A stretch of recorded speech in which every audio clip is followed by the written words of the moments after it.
Hey folks, Matt Sharp here with another Pacific Angler Friday Fishing Report. This is where we go over the current events in the fishing industry. We touch base a little bit on politics affecting fisheries, and obviously we go over the fishing.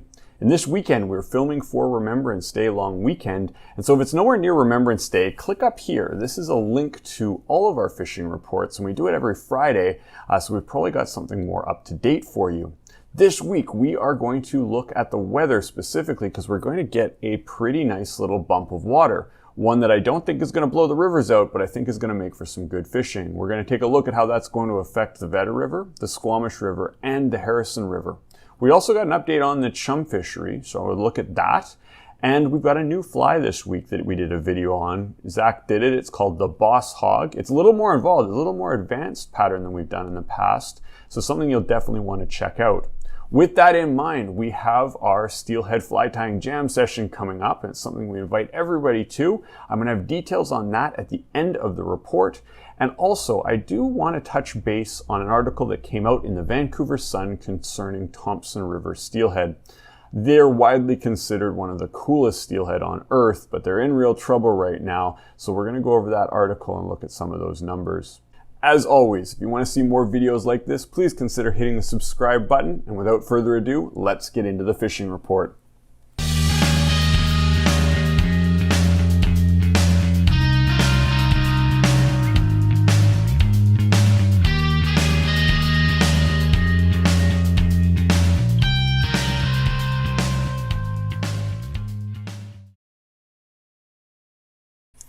So this week it is Remembrance Day, and I hope everyone's going to have a chance to get out and remember what they need to remember, but also maybe get out and do some fishing. It looks like it's going to be a really good weekend, and we're going to start off with the weather because it looks as though we're going to get a nice bump of water on Saturday, but not one that's going to be concerning for at least water clarity or river levels.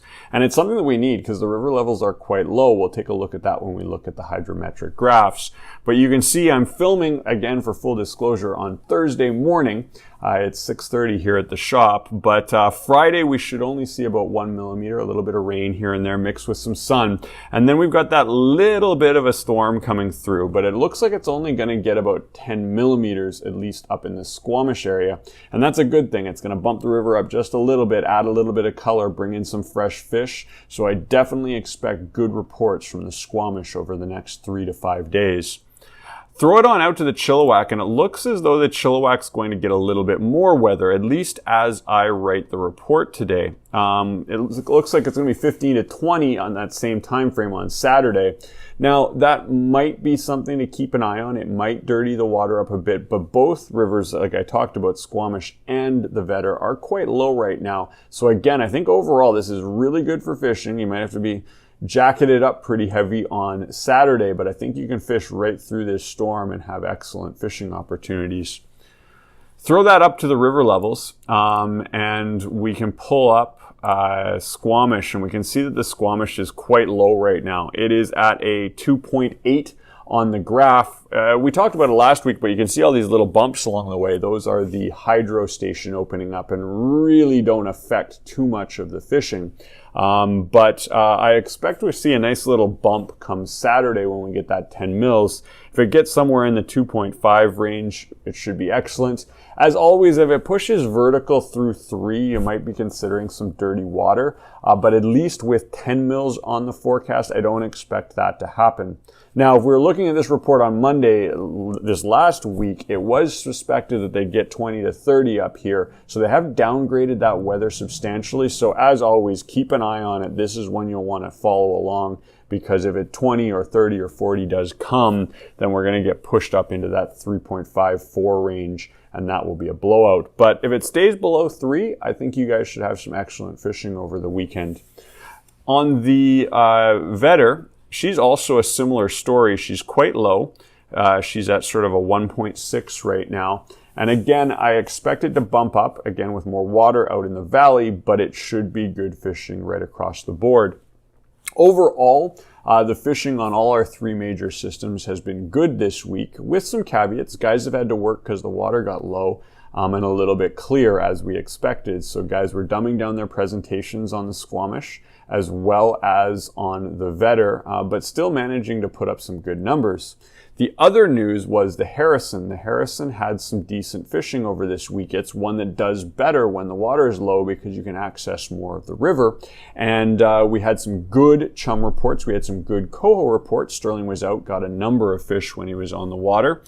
So that bodes well for you guys if you're heading out there. And I don't think this little bump of water will be enough to push the water levels on the Harrison high and make it hard to access again.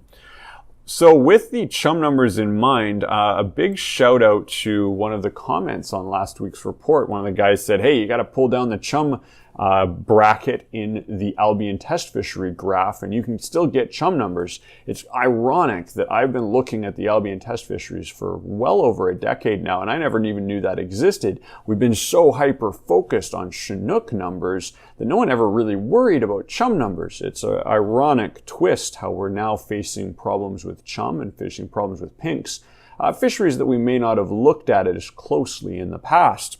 So we can get chum numbers, and I think my last numbers were on the 20th in last week's report, and that's as far as I had. But these numbers confirm what we saw over this week. Our numbers are actually much better, and when we look at previous years, you look at the numbers there, they were tapering off in this time frame, whereas at least up until the 20th, right through to the 25th, we're still getting relatively high numbers. And so that's really good news. That means that there's maybe more fish than predicted. That said, there's still a major concern with the chum numbers this year, so treat them all with respect. And we'll cross our fingers that those numbers just keep coming, and we might have a good late season chum fishery on both Squamish and on the Harrison. Now, flipping over to the fly we released this week, it is called the Boss Hog. Here it is right here. It's a beautiful steelhead fly. It's one that Jason sort of commissioned Zach to do. They were talking back and forth about flies that Jay uses on the Dean, and Jay had a very specific fly in mind that he wanted, and this is what Zach came up with, sort of running off those recommendations. Jay took it up to the Dean. It was a very effective pattern for him, hooked a number of fish, and one that you'll definitely want to check out if you guys are going to be steelhead fishing basically anywhere in the Pacific Northwest. But pink is an excellent color for the Vedder and an excellent color for the Squamish next season. It's also obviously a very good pattern if you're going up to the Dean River. It's a little bit of a longer video, one that I recommend you get ready to tie and you follow with, because he's going to walk you right through all the steps. And it is also named after his grandfather who passed away this last month. So our heartfelt wishes and condolences out to friends and family, but it's kind of cool, this fly named after his grandfather. Now, with that in mind, we have our steelhead fly tying jam session coming up. Now, this is something really cool, something that we've done, I want to say 12 years now. I think I missed the first one about a decade ago, but I've been at every one since. And when it started, it literally was that, just a jam session between guides. We'd all sit down, we were trying to get ready for our season coming up, and we wanted to pump out a bunch of flies. And so I think it was like 6 or 7 guys when it started. It has grown over the last decade, and usually we get up to 80 or 90 people come out. It is a free event. You can just drop by the store. We accept all skill levels. There's room for tying. If you want to bring your vise, you do have to get a seat for that. So there is all the information you're going to need is going to be in the blog version of the report coming up. I think there's a save the date and more information to come. But it's also cool just to hang out, have a beverage with us, watch the tires. And we have some excellent tires on the board this time round. So they should be covering some cool patterns for you. Again, all the information is going to be in the blog, links down in the description below.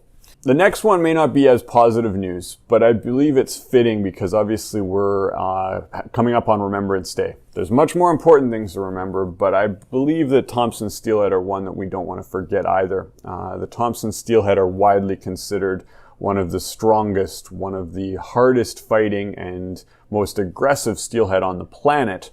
But unfortunately, they're in massive decline. In my lifetime, I've seen that fishery turn from something really special, doing relatively well, to at the point right now where it's near extinction, the entire Upper Fraser steelhead fishery. And so I'm going to have links to this in the description below. It's one that I always want you all to take a read from.